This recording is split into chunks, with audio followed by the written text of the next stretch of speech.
El año 2021 va llegando a su fin y con ello una oportunidad para hacer un recuento de lo ocurrido. En este balance encontramos una América Latina llena de procesos políticos que marcaron no solo el presente sino el futuro de las generaciones venideras. Sin buscar demeritar los comicios legislativos, regionales y municipales en El Salvador, Bolivia, México y Uruguay, hubo procesos que generaron controversia no solo a nivel nacional sino dentro de la región. Tales son los casos de las elecciones presidenciales en Ecuador, Nicaragua y Honduras, así como los múltiples comicios en Chile que incluyeron elecciones gubernamentales, municipales, constituyentes y presidenciales. Y aunque se trataron de elecciones intermedias, Argentina puso a debatir en la región la solidez de los llamados gobiernos progresistas.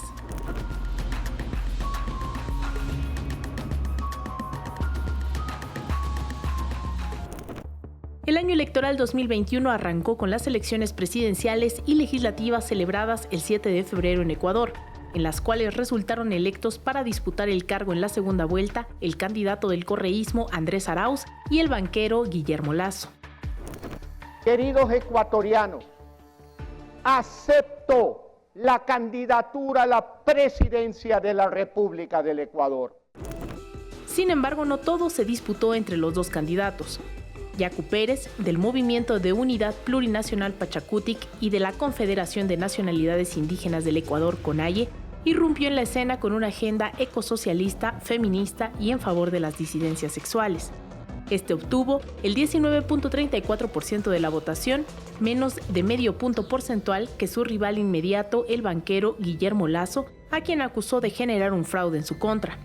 Sin embargo, las denuncias no procedieron y Pérez fue criticado por su acercamiento al gobierno estadounidense y por rechazar una posible alianza con el correísmo antes que con la derecha ecuatoriana.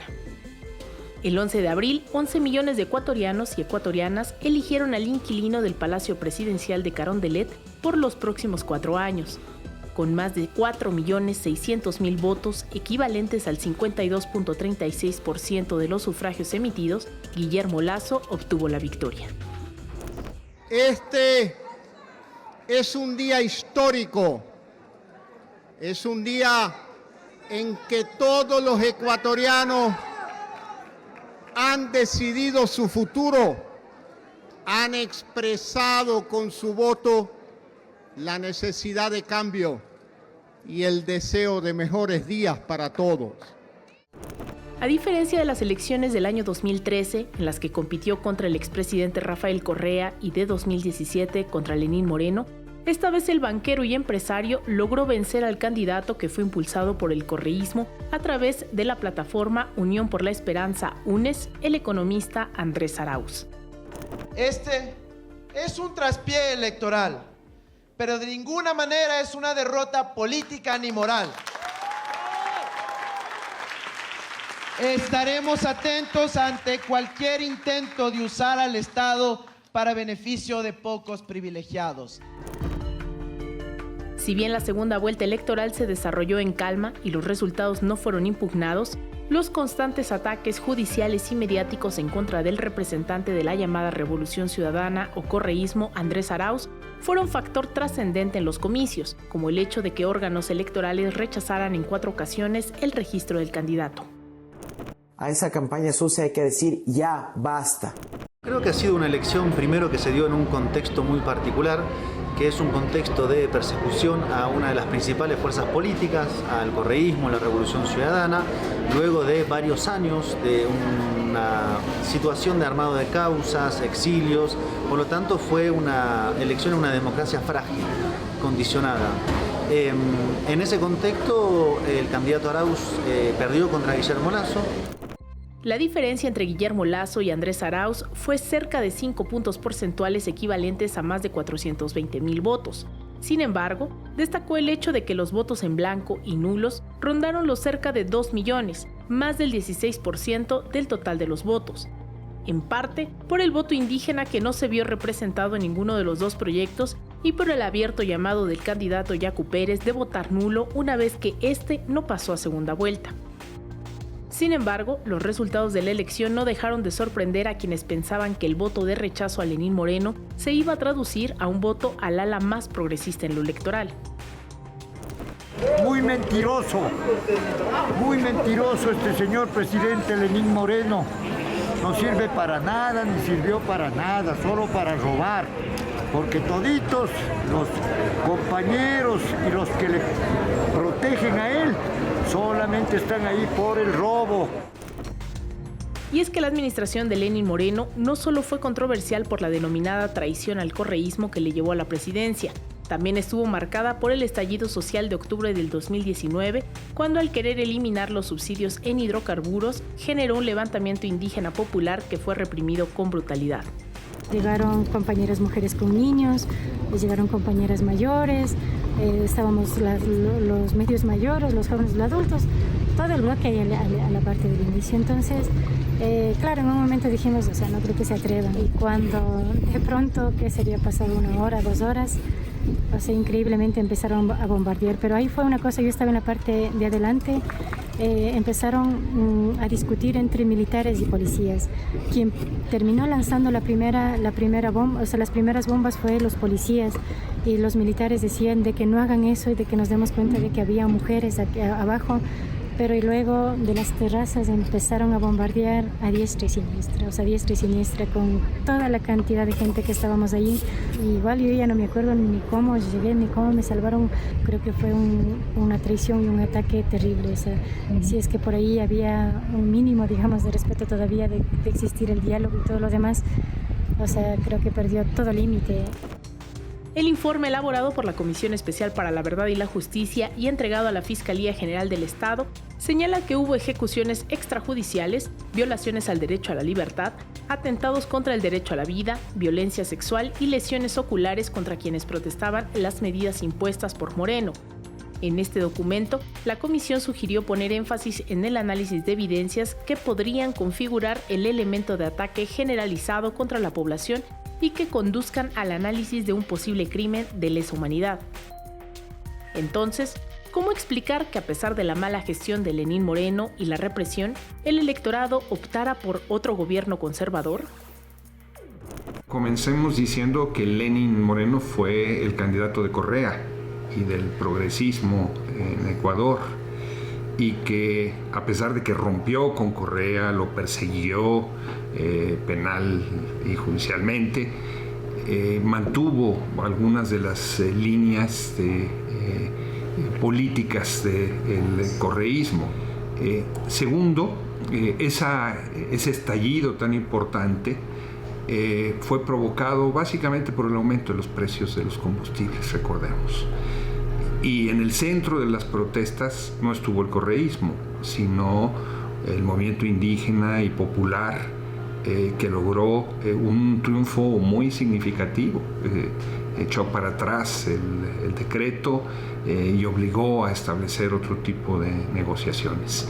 Y esto se expresó electoralmente en que su candidato, el candidato de esta coalición amplia de fuerzas, de movimiento indígena, maestros, sindicatos obreros, etcétera, etcétera, obtuvo alrededor del 20% en las votaciones. Pues el candidato del correísmo no se pudo quitar la sombra de Correa encima, ¿no? Acabó pagando sus virtudes y sus defectos. No olvidemos que el correísmo se enfrentó al movimiento popular en Ecuador bajo la idea de la Revolución Ciudadana, confrontó a la CONAIE, se enfrentó muy fuertemente con el sindicato magisterial y se enemistó con los ambientalistas y con las feministas, se puso al aborto, etcétera, etcétera.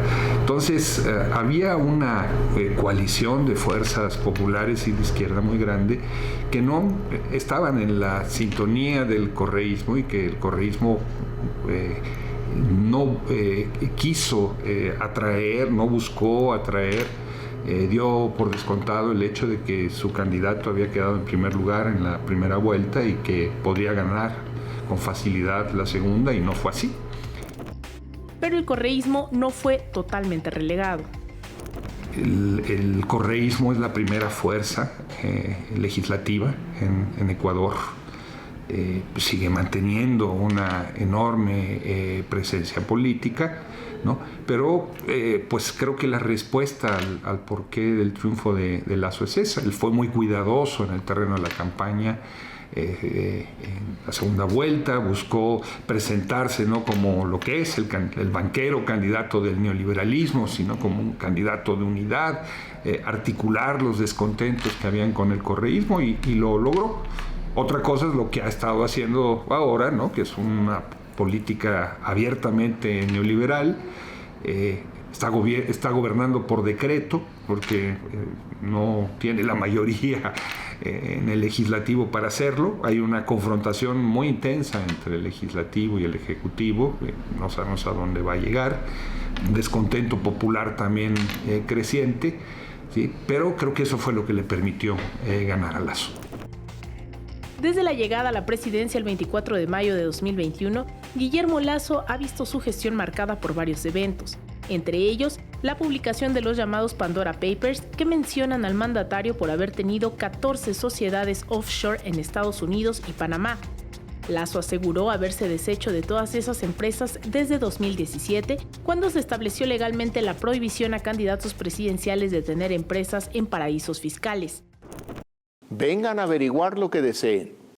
Bueno, es una gestión a favor de los intereses neoliberales. Bueno, por un lado, arrastra el costo que han tenido no solo los gobiernos latinoamericanos, sino los gobiernos de todo el mundo alrededor de la pandemia, lo que ha sido una gestión desastrosa en este sentido. Está atravesada también por el interés de Washington de recuperar una influencia en la región. Lasso está preparando un plan para privatizar las hidroeléctricas, ¿no? Ha hecho el no endeudamiento su mantra neoliberal. Entonces creo que ese consenso electoral que le permitió ganar la segunda vuelta pues se ha deteriorado muy rápidamente y en el corto plazo veremos el resurgir de estas movilizaciones y protestas. Pues su programa es el programa del neoliberalismo puro y duro, no, esto no ha hecho ninguna concesión y entonces estamos viendo cómo está calentando el ambiente. En 7 meses de su administración, Guillermo Lasso se encuentra aún lejos de mejorar las relaciones entre el gobierno y los sectores sociales, especialmente el movimiento indígena y sindicalista, así como de garantizar mejores y más empleos a la población ecuatoriana como prometió en campaña, mientras su exitosa campaña de vacunación se volvió uno de los primeros logros de su administración.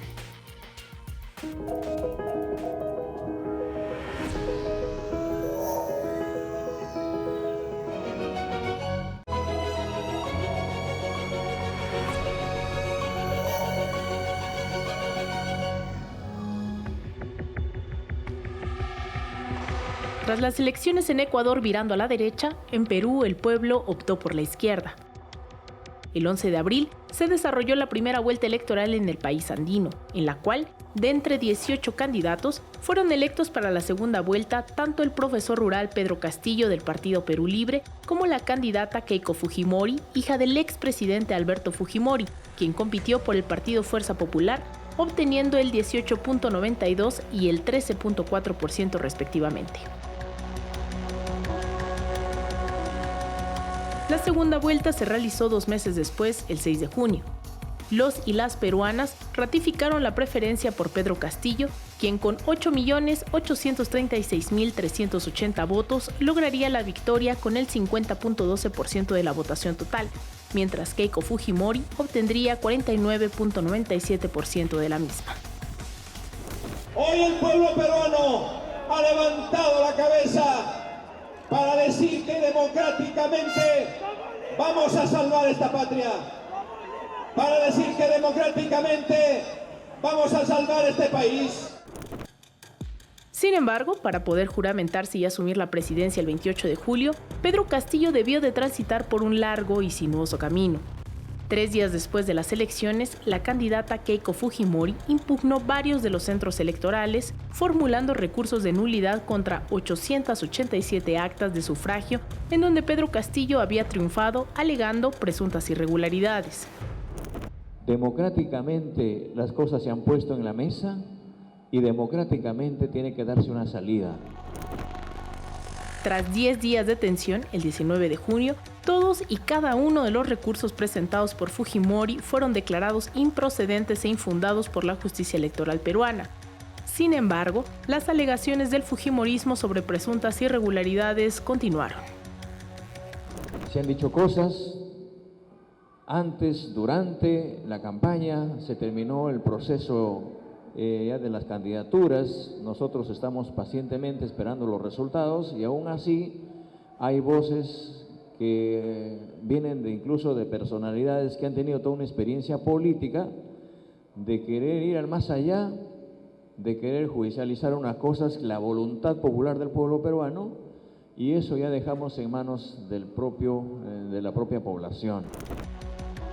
43 días tuvieron que pasar para que el Jurado Nacional de Elecciones proclamase como presidente de la República electo a Pedro Castillo, un profesor rural de primaria y líder sindical que llegó a destacarse en la vida pública de Perú por su participación en la huelga magisterial del 2017, además de haber sido dirigente nacional de la Organización de las Rondas Campesinas, organizaciones creadas para la autodefensa comunitaria en la década de 1970.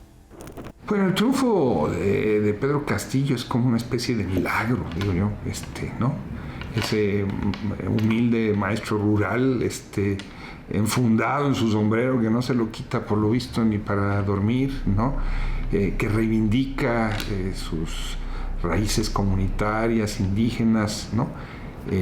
Militante durante muchos años de el sindicalismo magisterial. De repente se encontró con esa torrente de descontento y se puso al frente con su lápiz, con su sencillez, con su capacidad de escuchar, ¿no? En contra de un establishment político como el peruano corrupto, que ha llevado a la renuncia ya no sé de cuántos presidentes, algunos como Alan García, que han terminado suicidándose, a una situación abiertamente inestable. Pedro Castillo encarnó, digamos, una voz popular que no hablaba en nombre de, o que invocaba, o que sabía interlocutar, sino que es. Digo, él nace de ahí, habla ese idioma, su campaña fue en algún punto artesanal o tradicional, o sea, sin casi estructura mediática, pero con los gremios magisteriales de su lado, las rondas campesinas, ¿no? Esta cosa de ir recorriendo pueblo tras pueblo, y ahí se encontró con un sujeto que esperaba eso. Por ejemplo, gente que dice Castillo es como nosotros, digamos. Pero el triunfo de Castillo no ha sido sinónimo de gobernabilidad.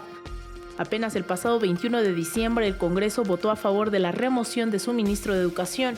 Sin embargo, no se trata del primero.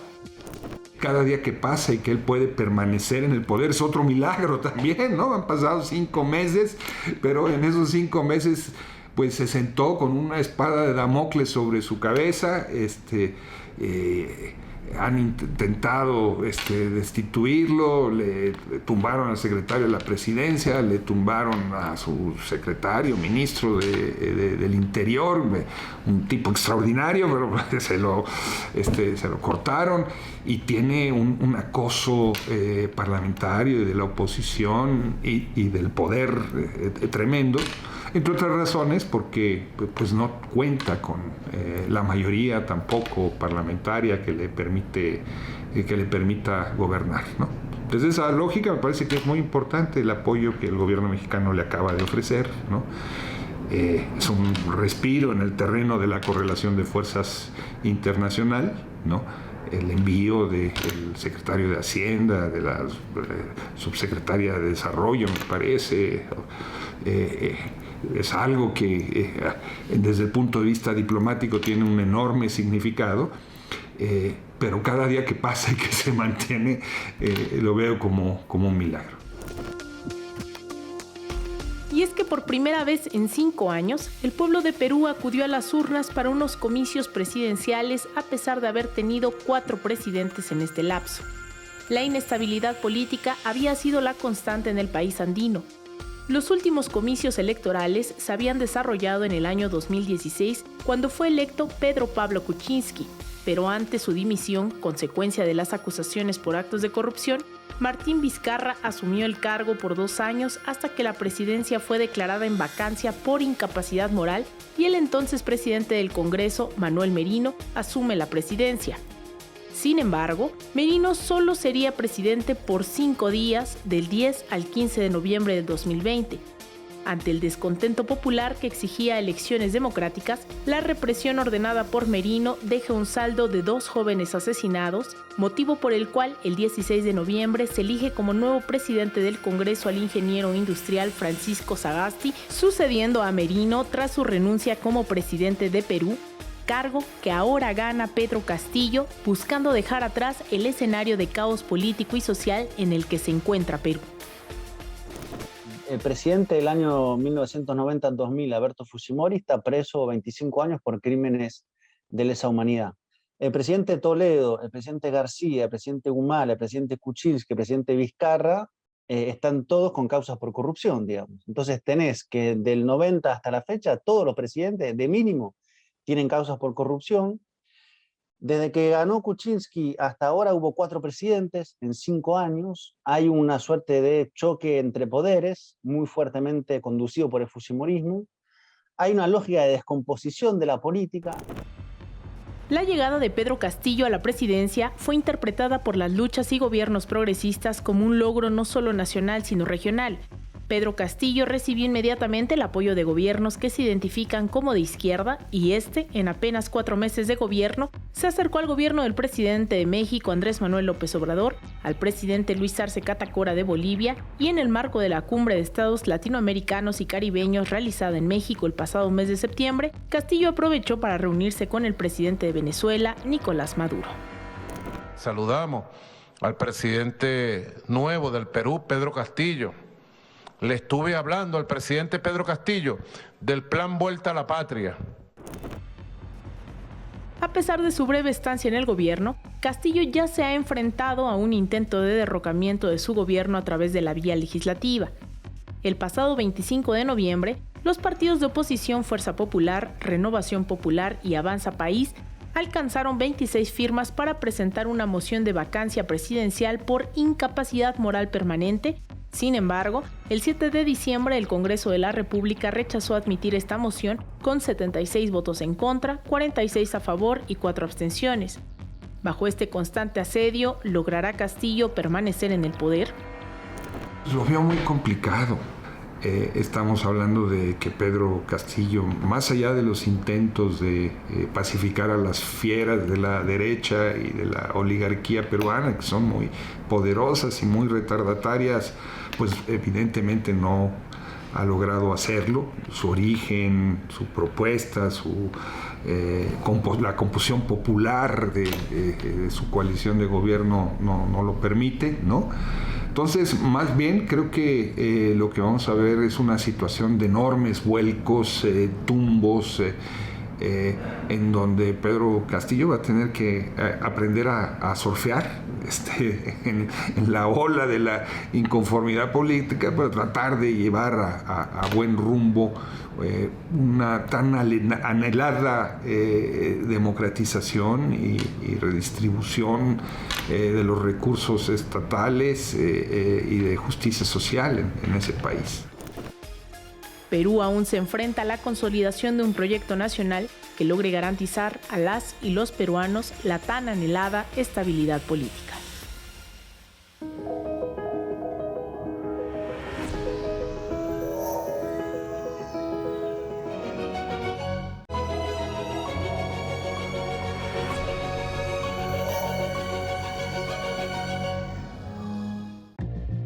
Otras elecciones que se sumaron a la radiografía electoral del 2021 fueron las acontecidas en Nicaragua.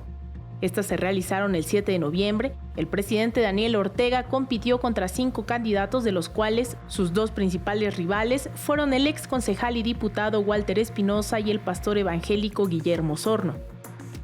De acuerdo con el informe del Consejo Supremo Electoral nicaragüense, la participación ciudadana fue del 65.23%, de la cual un 75.92% de los votos los obtuvo el actual presidente Daniel Ortega y candidato del Frente Sandinista de Liberación Nacional, mientras el segundo candidato con más votos, Walter Espinosa del Partido Liberal Constitucional, tuvo el 14.15%.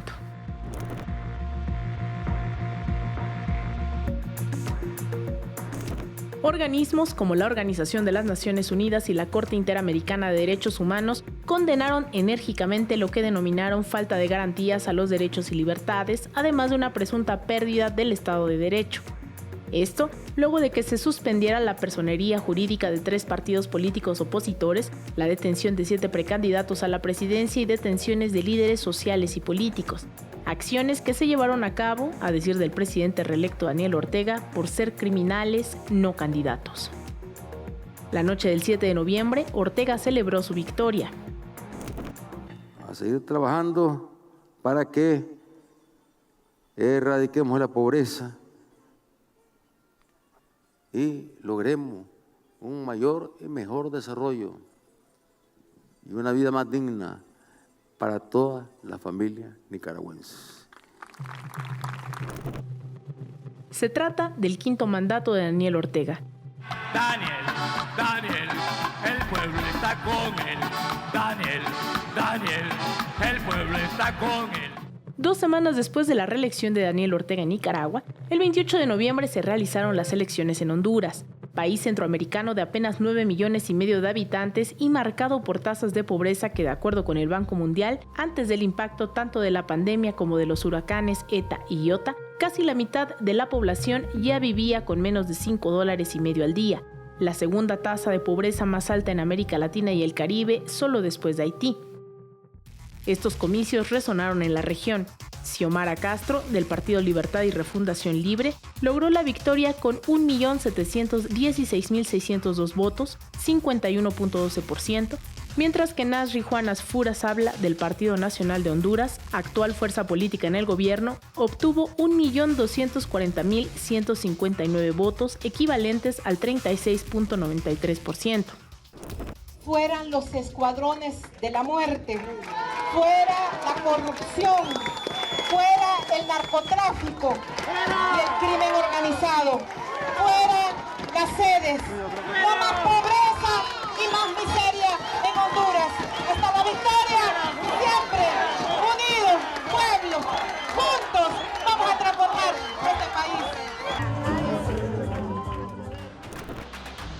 Esta jornada electoral estuvo marcada no solo por la llegada de la primera mujer a la presidencia, sino por haber superado los temores generados por los acontecimientos en 2017, cuando la inconformidad de las y los hondureños propició una serie de protestas que dejaron como saldo el asesinato de por lo menos 14 manifestantes a mano de la policía militar, ante lo que fue considerado un fraude electoral incluso por la Organización de Estados Americanos, la OEA.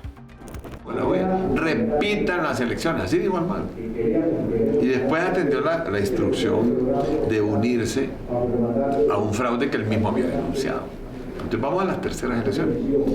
Oiga, me estaba diciendo 62 muertos en poquitos días.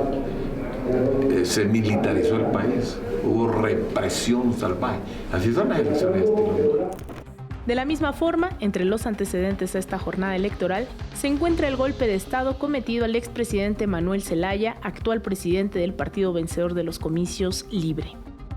Cuando me sacaron estos tipos a mí a balazos, que estaba haciendo el gobierno más progresista de la historia, solo porque había traído petróleo concesional de Venezuela, esa fue la razón, usaron cualquier argumento para sacarme.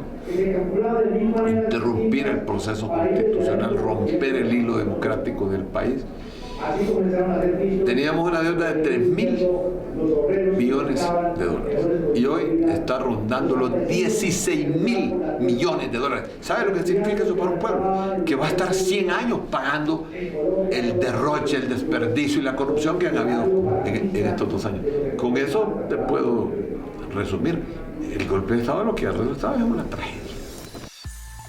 Siendo las terceras elecciones después del golpe de Estado, Xiomara Castro logró la victoria tras la alianza generada con el líder del Partido Salvador de Honduras, Salvador Nasralla, quien declinó a su candidatura para presidente y se sumó a la fórmula de oposición como candidato a la vicepresidencia.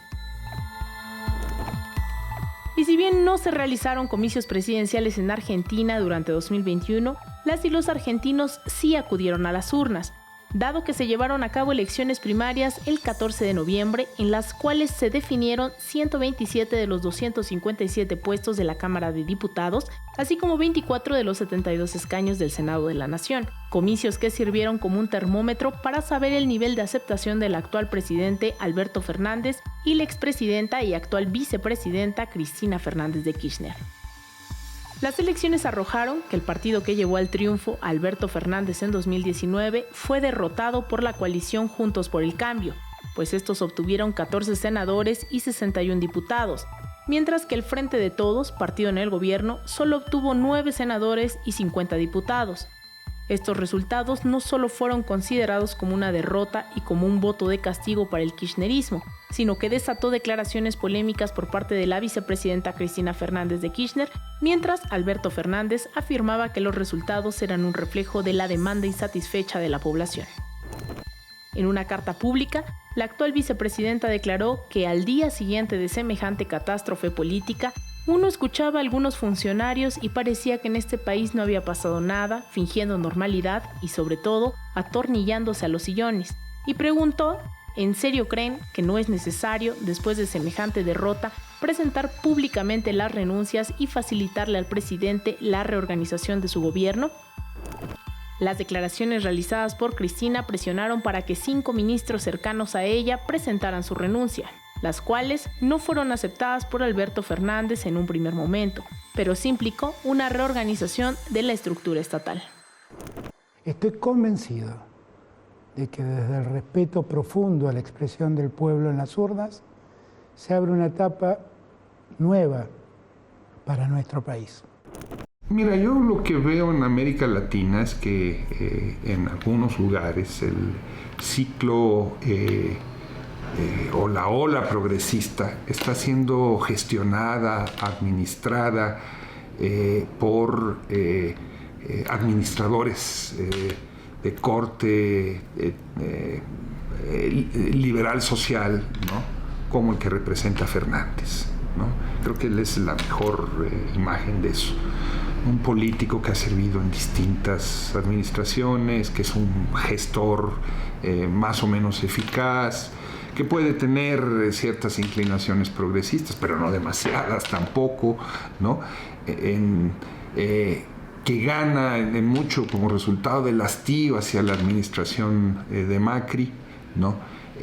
Sobre la base de una alianza con el kirchnerismo, pero en donde él va adelante en esa alianza, ¿no? Pero con grandes dificultades. Creo que ese gobierno está pagando muy fuertemente los costos también del COVID. Argentina y el resto de América Latina está viviendo el costo de la caída del precio de las materias primas, que es lo que había permitido al progresismo de la primera oleada manejarse con eficacia, con habilidad. Argentina lo está sufriendo además una inflación endiablada. O sea, se reconoce oficialmente que es de alrededor del 50%, extraoficialmente se habla del 100%. Es muy difícil mantenerse en el gobierno con estas características. Y vemos al macrismo avanzando nuevamente en la perspectiva, en la posibilidad de un triunfo electoral contundente en las próximas elecciones. Próximas elecciones que podrían constatar si los cambios en el gabinete y el replanteamiento de algunas políticas sociales fueron significativos para el pueblo argentino. Estas se llevarán a cabo en 2023, decidiendo así en las urnas la continuidad de la posición política en el Ejecutivo Nacional o el cambio de esta.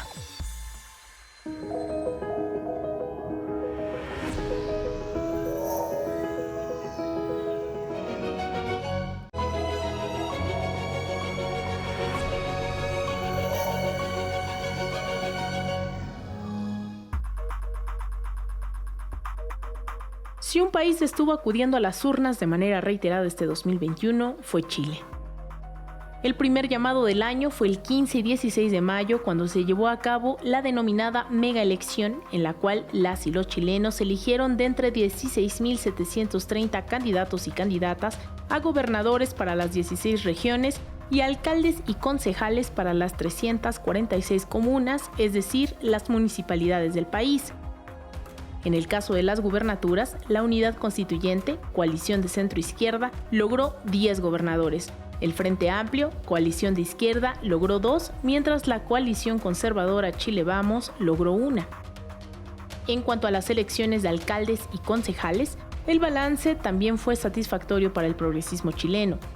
Simplemente la coalición de centro-izquierda Unidad Constituyente logró 1.010 concejales y 129 alcaldías, la coalición de izquierda ganó 132 concejales y 12 alcaldías, comparado con la coalición conservadora que, aglutinando a varias posiciones de derecha y ultraderecha, lograron 772 concejales y solo 87 alcaldías, mientras fórmulas independientes progresistas también lograron incurrir en la escena electoral.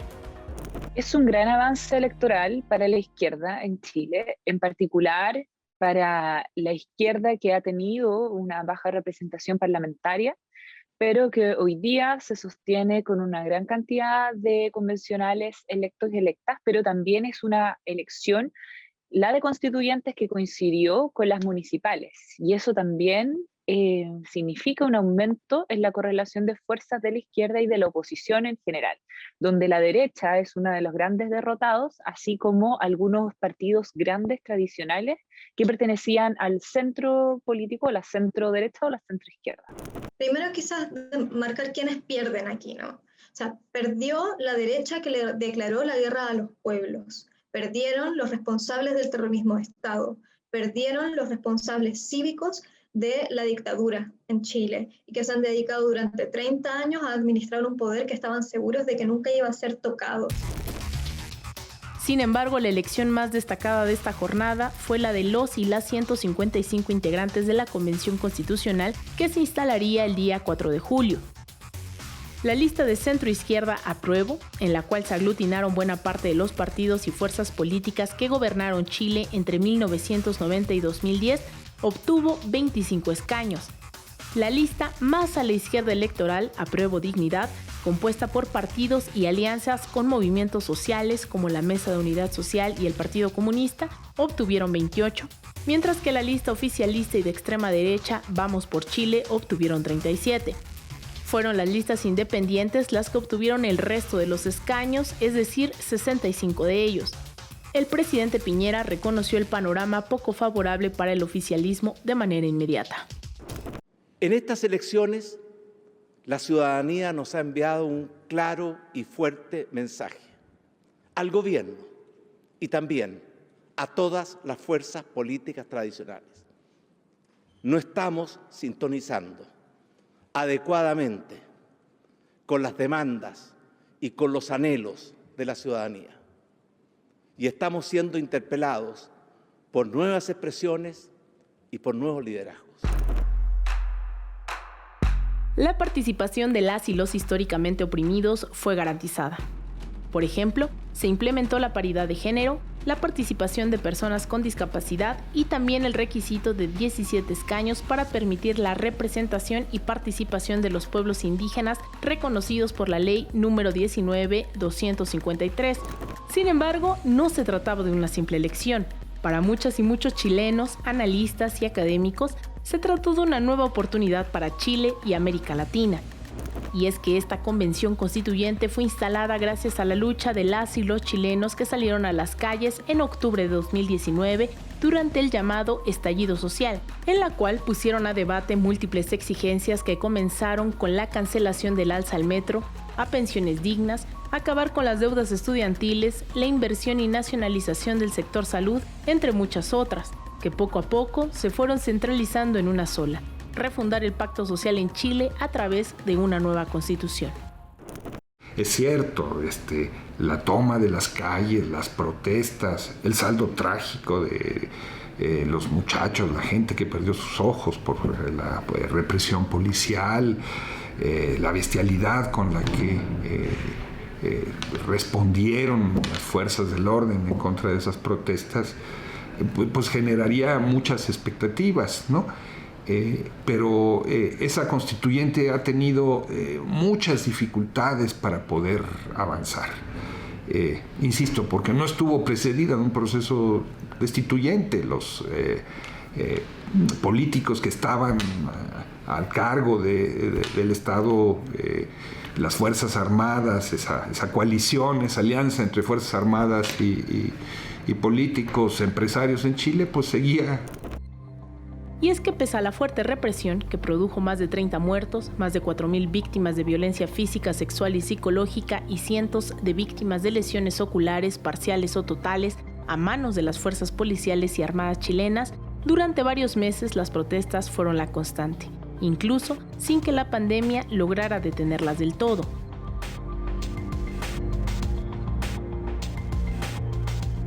Finalmente, la instauración de la constituyente se realizó el 4 de julio. Semanas más tarde, las y los chilenos volvieron a las urnas.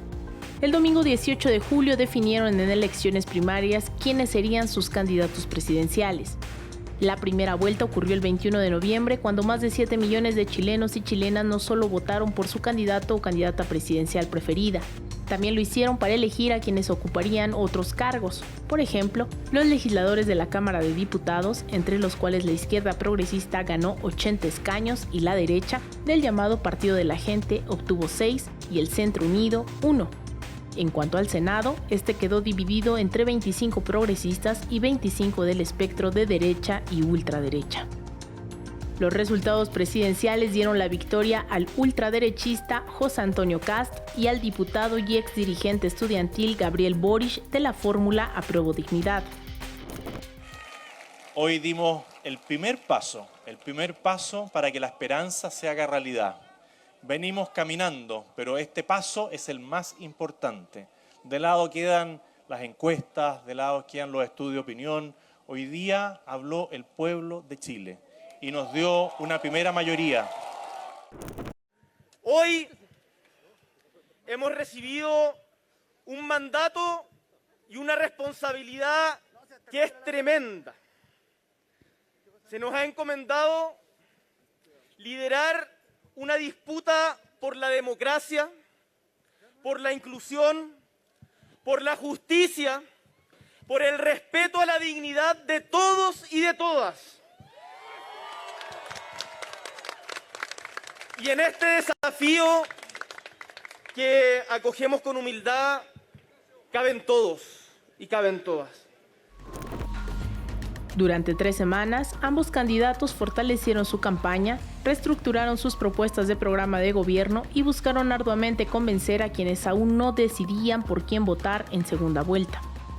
Y yo espero justamente ser el presidente de todos los chilenos y chilenas.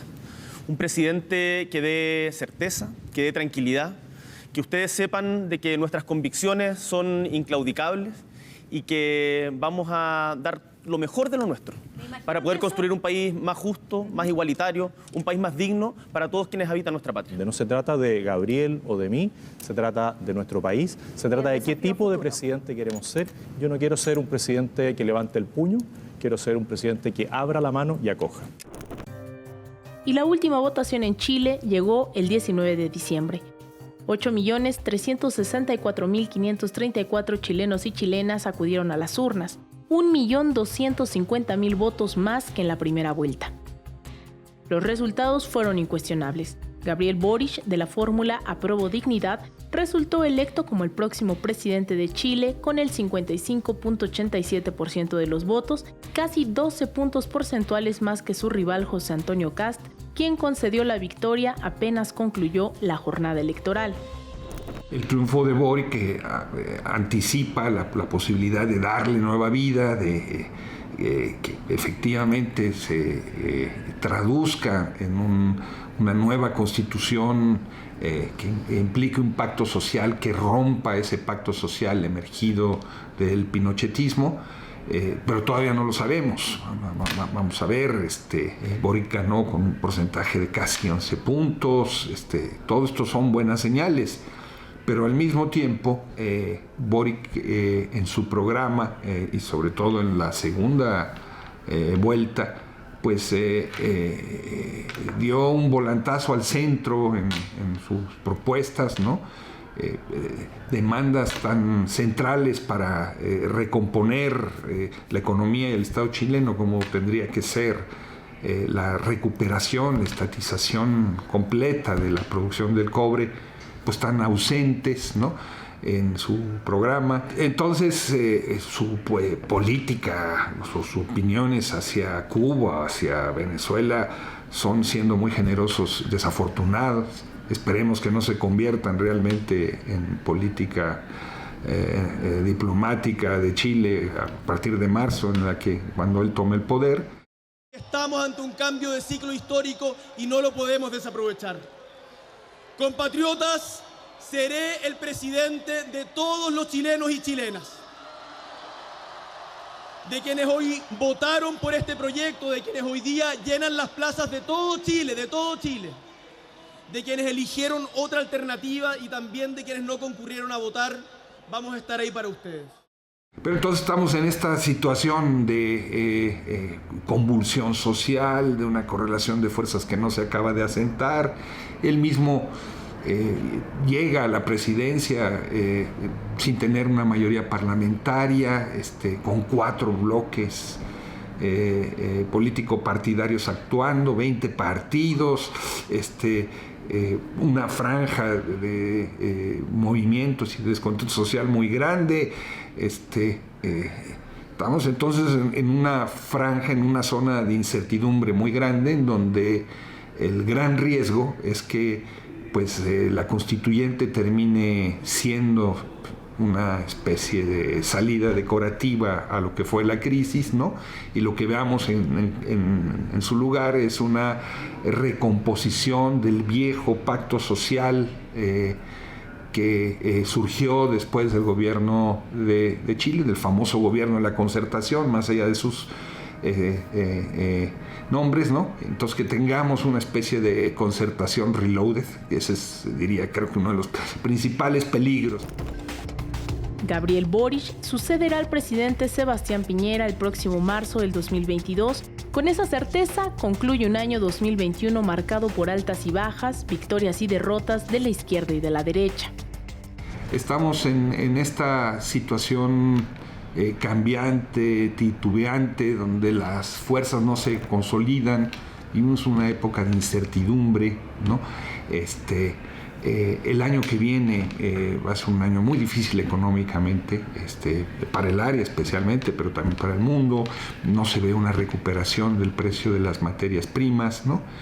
Pero en medio de esa situación de desconcierto, de novedad, hay cosas muy interesantes. Uno no puede dejar de lado el significado del triunfo de Xiomara Castro en Honduras. La refundación de Honduras será una realidad. Y lo que eso significa, por ejemplo, para las mujeres, ¿no? Honduras es el país de la región con la tasa más alta de feminicidios, lo que ya es mucho decir, ¿no? Es un país donde está prohibido el aborto, es un país donde las mujeres, especialmente las migrantes, son violadas, ¿no? En ese contexto, ¿no?